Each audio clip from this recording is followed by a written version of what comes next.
नमस्कार. आजच्या व्हिडिओमध्ये खोबरं किंवा बेसन न वापरता अगदी वेगळ्या पद्धतीमध्ये झटपट तयार होणारा एक खास पदार्थ घालून भरली मिरची कशी करायची हे बघणार आहोत. यामध्ये एक खास पदार्थ घातला ज्यामुळे रेसिपी चवीला अगदी अप्रतिम लागते आणि त्यासोबतच करायला देखील सोपी आहे.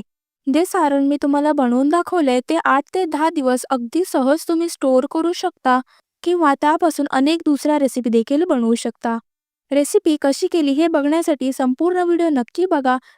रेसिपी भरपूर टिप्ससोबत तुमच्यासोबत शेअर केलेली आहे. जर आवडली तर व्हिडिओला एक लाईक नक्की करा. वेळ न घालवता लगेच रेसिपीला सुरुवात करूया. इथे मी 1/2 किलो ढोबळी मिरची घेतली आहे. ढोबळी मिरची धुवून पुसून घेतली. ढोबळी मिरची मधून चिरून घ्यायची आणि त्यातल्या बिया काढून घ्यायचे. साधारणतः भरली मिरची करताना त्याचा डेटावरचा भाग काढला जातो, मग त्यामध्ये खोबऱ्याचं सारण भरलं जातं. पण आज ज्या पद्धतीत मी तुम्हाला दाखवणार आहे त्या पद्धतीत अजिबात सारण बाहेर येणार नाही. भरपूर सारण भरलेली एका वेगळ्या पद्धतीमध्ये खोबरं किंवा बेसन न वापरता भरली मिरची करणार आहोत.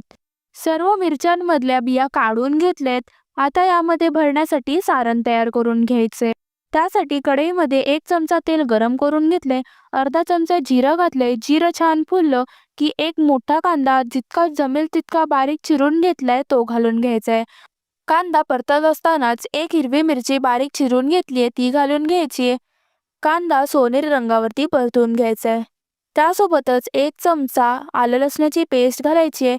आलं लसूणची पेस्ट तिचा कच्चेपणा जाईपर्यंत 1 मिनिटभर परतून घ्यायची आहे.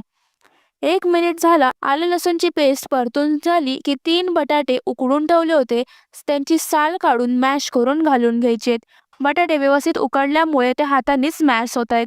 तुम्ही पावभाजी मॅशरने सुद्धा मॅश करू शकता. चमच्यानेच बटाटे माझे मॅश करून झालेले आहेत. त्यामध्ये काही मसाले घालायचे. अर्धा चमचा लाल तिखट, हिरवी मिरची घातल्यामुळे लाल तिखट कमीच घालायचे. पाव चमचा हळद, अर्धा चमचा चाट मसाला, चवीनुसार मीठ, अर्धा चमचा धना पावडर. सर्व मसाले व्यवस्थित परतून घ्यायचे.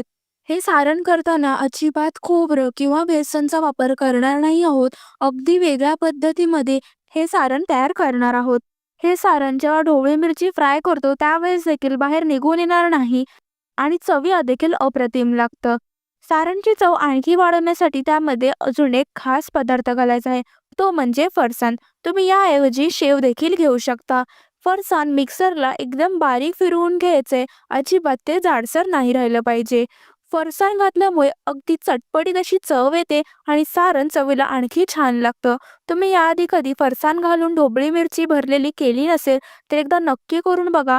चवीला अप्रतिम लागतं. स्टफिंग तयार झाली आहे. गॅस बंद करून घ्यायचा आहे. तयार स्टफिंग ढोबळी मिरचीमध्ये भरून घ्यायची आहे. अगदी दाबून भरायचे जेणेकरून फ्राय करताना ते बाहेर नाही येणार. फरसाण घातल्यामुळे आणि बटाटा घातल्यामुळे त्याला अगदी व्यवस्थित बाइंडिंग येते. उरलेले जी स्टफिंग असते ते तुम्ही 8 ते 10 दिवस अगदी सहज फ्रीजमध्ये स्टोअर करून ठेवू शकता.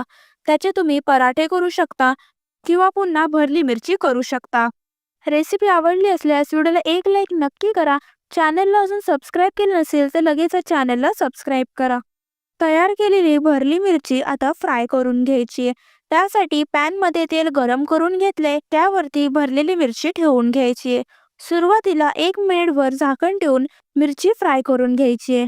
तुम्हाला जर अशा पद्धतीमध्ये करायची नसेल तर ज्या पद्धतीत आपण बटाटे वडे करतो त्या पद्धतीत सुद्धा मिरचीचे वडे तुम्ही करू शकता. 1 मिनिट झाला की झाकण काढून घ्यायचे. दुसऱ्या बाजूने मिरच्या फ्राय करून घ्यायचे. दुसऱ्या बाजूने फ्राय करताना झाकण ठेवायची आवश्यकता नाही. झाकण न ठेवताच दुसऱ्या बाजूने सुद्धा फ्राय करून घ्यायचे. तुम्ही बघू शकता शिमला मिरची मऊ झाली. यावरून कळतंय की शिमला मिरची फ्राय झालेली आहे. अशाच पद्धतीमध्ये दोन्ही बाजूने शिमला मिरची फ्राय करून घ्यायची. इथे तुम्ही बघू शकता सर्व मिरच्या फ्राय करून तयार झालेत. अजिबात सारण बाहेर नाही आले. आता हे एका प्लेटमध्ये सर्व करून घेऊया. सर्व शिमला मिरची तयार झालीत. भाजीसोबत, भाकरीसोबत किंवा पोळीसोबत सुद्धा तुम्ही खाऊ शकता. खोबरं किंवा बेसन न वापरता अगदी वेगळ्या पद्धतीमध्ये झटपट तयार होणारी भरली मिरची तयार झाली. अशा पद्धतीमध्ये भरली मिरची एकदा नक्की करून बघा. चवीला अप्रतिम लागते. तुमच्याकडे कोणत्या वेगळ्या पद्धतीमध्ये केली जाते हे कमेंट करून नक्की सांगा.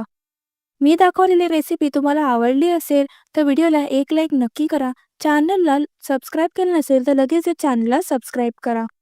जेणेकरून माझ्या येणाऱ्या नवनवीन रेसिपीची नोटिफिकेशन तुम्हाला पाहता येतील. भेटूया पुन्हा अशाच एका नवीन रेसिपीसोबत नवीन व्हिडिओमध्ये.